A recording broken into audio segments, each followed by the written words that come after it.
Oriental high secondary school Mirzapur Ahmedabad की YouTube channel में आप सभी छात्रों का स्वागत है। आप सभी छात्रों से निवेदन है कि oriental high secondary school Mirzapur Ahmedabad की यूट्यूब चैनल को सबसे पहले सब्सक्राइब करें, उसके बाद लाइक करें और उसके बाद शेयर करना न भूलें।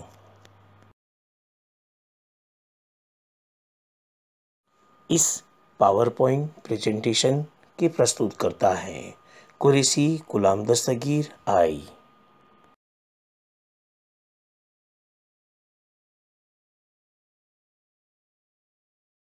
कक्षा 10 विषय हिंदी, काव्य नंबर 19, जिसका नाम है तोता और इंद्र, जिसके कवि हैं नरेंद्र मालवीय और साहित्य प्रकार है संवाद काव्य, जिसकी आज हम बात करने वाले हैं।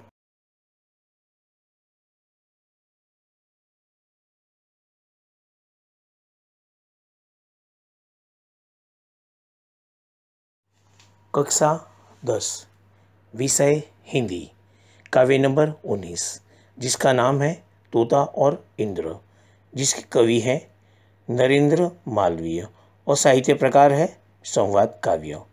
आज हम सबसे पहले कवि के जीवन परिचय की बात करेंगे। नरेंद्र मालवीय हिंदी साहित्य के बहुमुखी प्रतिभाशाली साहित्यकार हैं। हिंदी साहित्य में निबंध, कहानी, एकांकी एवं कविता में अपना योगदान दिया है। सरल और सहज भाषा उनके साहित्य की एक विशेषता रही है। मार्मिक भाषा में गहन बात को सरलता से पेश करते हैं।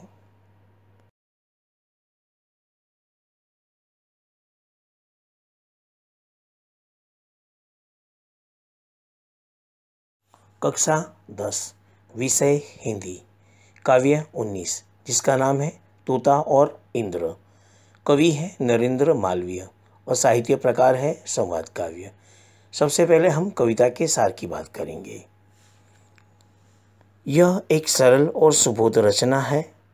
इस कविता को एक कहानी के आधार पर लिखा गया है। वह कहानी बुक ऑफ नॉलेज से ली गई है। इसे विश्व का एक श्रेष्ठ संवाद काव्य माना जाता है।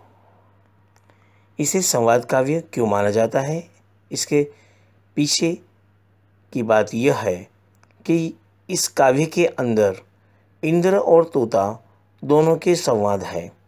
तोता बोलता है, इंद्र सुनता है, इंद्र बोलता है और तोता सुनता है। तो यहाँ पर तोता और इंद्र दोनों के संवाद है। उस संवाद के रूप में यहाँ पर इस कविता को पेश की गई है।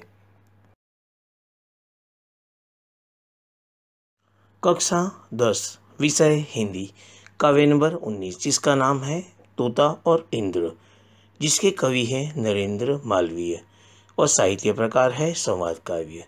चलिए तो आज हम इस तोता और इंद्र काव्य की शुरुआत करते हैं।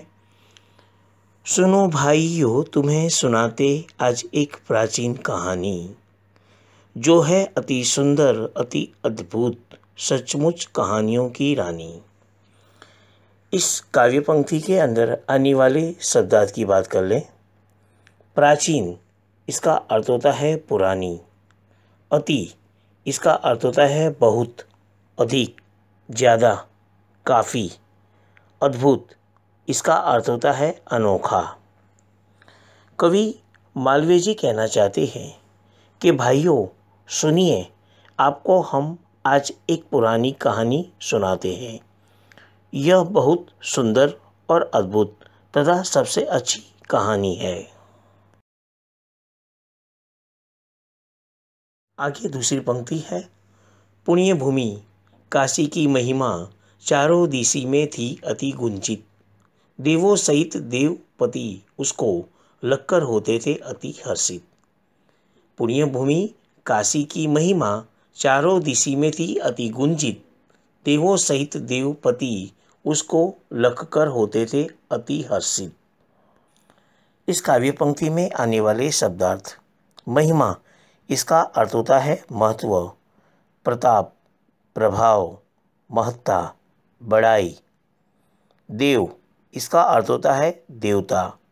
देवपति, इसका अर्थ होता है देवों के पति, यानी कि देव जिसे इंद्र कहा जाता है। लख कर, इसका अर्थ होता है देख कर।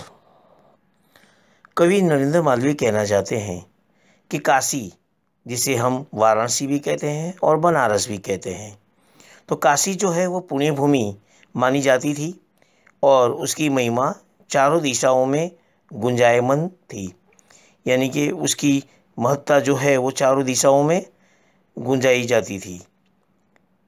देवता और स्वयं इंद्र भी काशी को देखकर बहुत प्रसन्न होते थे, यानी देवता जो है और स्वयं खुद देवों के जो देव इंद्र हैं वो भी इस काशी को देखकर बहुत प्रसन्न होते थे।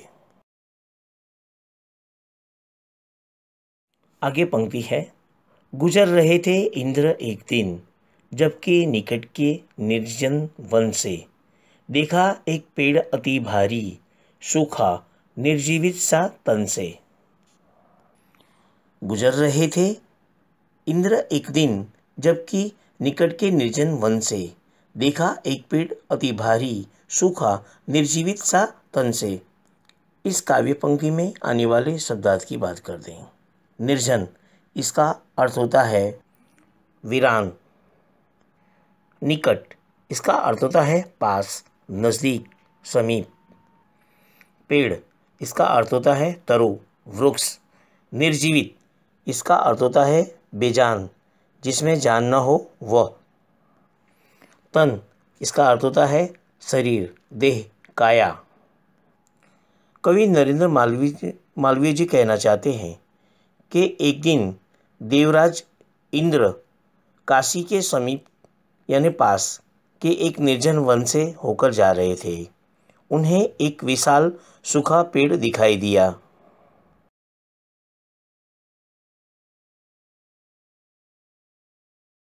आगे काव्य पंक्ति है, उसके एक खोखले में था तोता एक बहुत ही सुंदर, हुआ इंद्र को बेहद अचरज, उसको सूखे तरु पर लख कर। उसके एक खोखले में था तोता एक बहुत ही सुंदर, हुआ इंद्र को बेहद अचरज, उसको सूखे तरु पर लख कर। यहाँ पर आने वाले शब्दार्थ की बात करते हैं। बेहद, इसका अर्थ होता है असीम, बहुत अधिक, बहुत ज़्यादा। तरु, इसका अर्थ होता है वृक्ष, पेड़। लक्कर, इसका अर्थ होता है देखकर। कवि नरेंद्र मालवीय जी कहना चाहते हैं कि वो जो झाड़ था, जो पेड़ था, उस पेड़ के खोखले में यानी बखोल में एक सुंदर तोता था। उस सूखे पेड़ को देखकर इंद्र को बहुत आश्चर्य हुआ, यानी जो सूखा हुआ पेड़ जो था उसकी खोखली के अंदर, उसके दर के अंदर, बखोल के अंदर एक सुंदर तोता था और उस तोते को देखा इंद्र ने और बहुत आश्चर्य हुआ उस सूखे पेड़ को देखकर और उस सूखे पेड़ के अंदर तोते को देखकर। आगे पूछा तुरंत उन्होंने उससे, क्या न मूर्खता है यह भारी, इस सूखे तरु पर तू रहता बंद करके अनजान अनारी। इस काव्य पंक्ति में आने वाले शब्दार्थ की बात करें। अनजान, इसका अर्थ होता है अपरिचित। अनारी, इसका अर्थ होता है नादान। इस काव्य पंक्ति की समझूती। इंद्र ने तोते से पूछा, क्या यह मूर्खता नहीं है कि तू इस सूखे पेड़ पर किसी अपरिचित और गंवार की तरह रहता है। इंद्रदेव जो हैं वो तोते से कहते हैं, पूछते हैं उसको कि क्या यह मूर्खता नहीं है कि तू इस सूखे पेड़ पर किसी अपरिचित और गंवार की तरह रहता है। आगे, हरा भरा तरु कहाँ नहीं है क्या इस विस्तृत सुंदर वन में, भला यहीं रहने में तूने सोचा है क्या हित निज मन में। हरा भरा तरु कहीं कहाँ नहीं है क्या इस विस्तृत सुंदर वन में, भला यहीं रहने में तूने सोचा है क्या हित निज मन में। इस काव्य पंक्ति में आने वाले शब्दार्थ। विस्तृत इसका अर्थ होता है विशाल। हित इसका अर्थ होता है कल्याण, मंगल। निज इसका अर्थ होता है अपने। इंद्रदेव ने तोते से क्या कहा, आगे हम बात कर रहे हैं इसके कविता की 2 पंक्तियों के सार की। क्या इतने बड़े सुंदर वन में तुम्हें कोई हरा भरा पेड़ ही नहीं मिला? इस सूखे पेड़ पर रहने में तुम्हें अपने मन में कौन सा लाभ दिखाई देता है? यानी इंद्रदेव जो है वो तोते को पूछते हैं कि इतना बड़ा सुंदर वन है और इतने बड़े सुंदर वन में तुम्हें कोई दूसरा हरा भरा पेड़ नहीं मिला? इस सूखे पेड़ पर रहने में तेरे मन में कौन सा लाभ दिखाई देता है? यानी इस सूखे पेड़ पर रहने पर तुझे कौन सा फायदा होता है, तो इस सूखे पेड़ पर तू रहता है।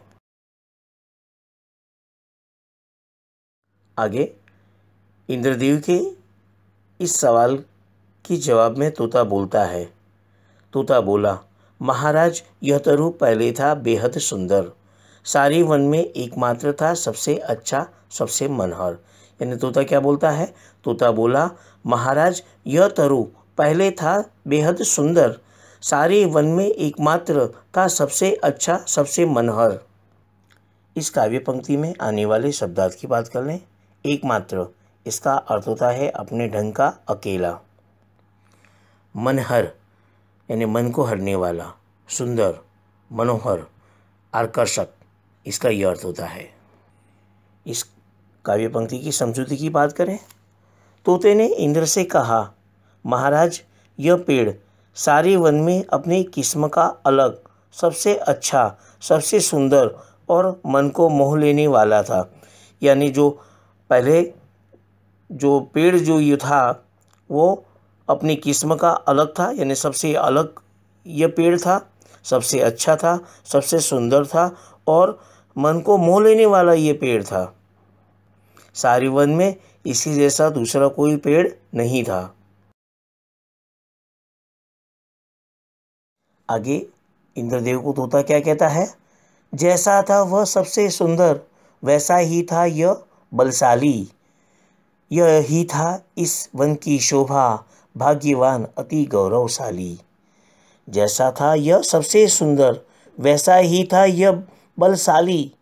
यह ही था इस वन की शोभा, भाग्यवान अति गौरवशाली। इस काव्य पंक्ति में आने वाले शब्दार्थ। बलशाली इसका अर्थ होता है ताकतवर। शोभा इसका अर्थ होता है सुंदरता। गौरवशाली इसका अर्थ होता है सम्मान युक्त। भाग्यवान इसका अर्थ होता है नसीब वाला। चलिए इस पंक्ति की समझौती की बात कर लें। तो तोता आगे इंद्रदेव को क्या कहता है? सुंदरता के साथ साथ यह बहुत ताकतवर भी था। यानी सुंदर तो था ही, लेकिन उसके साथ साथ यह बहुत क्या था? ताकतवर भी था। तब इस वन की शोभा इसी पेड़ से थी। यानी ये जो वन की जो शोभा थी, सुंदरता थी, इस वन की जो सुंदरता थी इसी पेड़ से ही थी। यह अत्यंत भाग्यशाली था, यानी ये बहुत भाग्यशाली था और पूरे वन में इसका बहुत गौरव किया जाता था। आगे तोता इंद्र को क्या कहता है? चलिए आगे पंक्ति की बात करें। चिड़िया, तोते, कोयल, मैना, सबको ही यह अति प्यारा था। महाराज यह ही कुरूप तरु शोभा में सबसे न्यारा था। चिड़िया, तोते, कोयल, मैना, सबको ही यह अति प्यारा था। महाराज यही कुरूप तरु शोभा में सबसे न्यारा था। इस काव्य पंक्ति में आने वाले शब्दार्थ की बात कर लें। कुरूप इसका अर्थ होता है बदसूरत, बदी शकल वाला। न्यारा इसका अर्थ होता है निराला। तरु इसका पहले मैंने आपको अर्थ दे दिया है, फिर भी आपको बता दूं, वृक्ष, पेड़। चलिए इस काव्य पंक्ति को समझ लें। इंद्रदेव को आगे तोता जो है वो क्या कहता है कि यह पेड़ तरह तरह की, यह पेड़ जो है उस पर तरह तरह की चिड़िया, कोयल और मैना सबको बहुत प्रिय था। यानी चिड़िया है, कोयल है, मैना, इन सबको ये जो पेड़ जो था, ये जो वृक्ष था, झाड़ जो था, वो सबको प्रिय था। इन सब का इसी पेड़ पर ही बसेरा था। यानी ये जो सब जो है चिड़िया है, कोयल है, मैना है, ये सब इसी पेड़ पर ही रहते थे। उनका बसेरा यहीं था, इनका घर यहीं था। आगे तोता कहता है, महाराज आज यह पेड़ बदसूरत दिखाई दे रहा है, इस पर पहले इसकी शोभा निराली थी। यानी आज ये जो पेड़ जो है वो बदसूरत दिखाई दे रहा है, पर पहले इसकी शोभा कैसी थी? बिल्कुल निराली थी।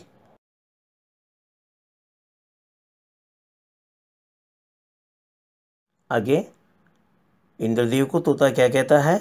मैं जन्मा हूँ इस पर, जब इसकी शोभा थी नहीं निराली। मैं जन्मा हूँ इस पर, जब इसकी शोभा थी नहीं निराली। अतः मुझे प्राणों से भी प्यारी है इसकी डाली डाली। अतः मुझे प्राणों से भी प्यारी है इसकी डाली डाली। इस काव्य पंक्ति के अंदर डाली, इसका शब्द का अर्थ होता है शाखा, डाल, टहनी। टहनी पर इसे कहते हैं। आगे इस काव्य पंक्ति के द्वारा तोता जो है इंद्र को क्या कहता है कि मेरा जन्म जो है वो उसी समय हुआ था जब इसकी शोभा निराली थी। यानी जब मेरा जन्म हुआ तब इसकी शोभा बहुत निराली थी, बिल्कुल अलग थी। बचपन से मेरा इस पेड़ से लगाव रहा है, यानी बचपन से जो है इस पेड़ से मेरा लगाव रहा है, इसीलिए इसकी डाली डाली मुझे अपनी जान से भी प्यारी है।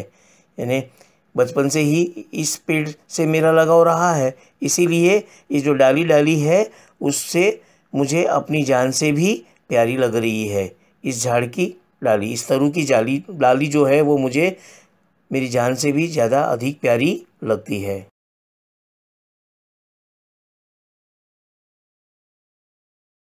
आज हम इस संवाद काव्य को यहाँ तक रखेंगे। आगे संवाद काव्य जो है वो अगले शुक्रवार को चलाएंगे। आपको गृह कार्य करना है। इस संवाद काव्य में जितने भी शब्दार्थ आए उस शब्दार्थ के अर्थ लिखकर रखना है।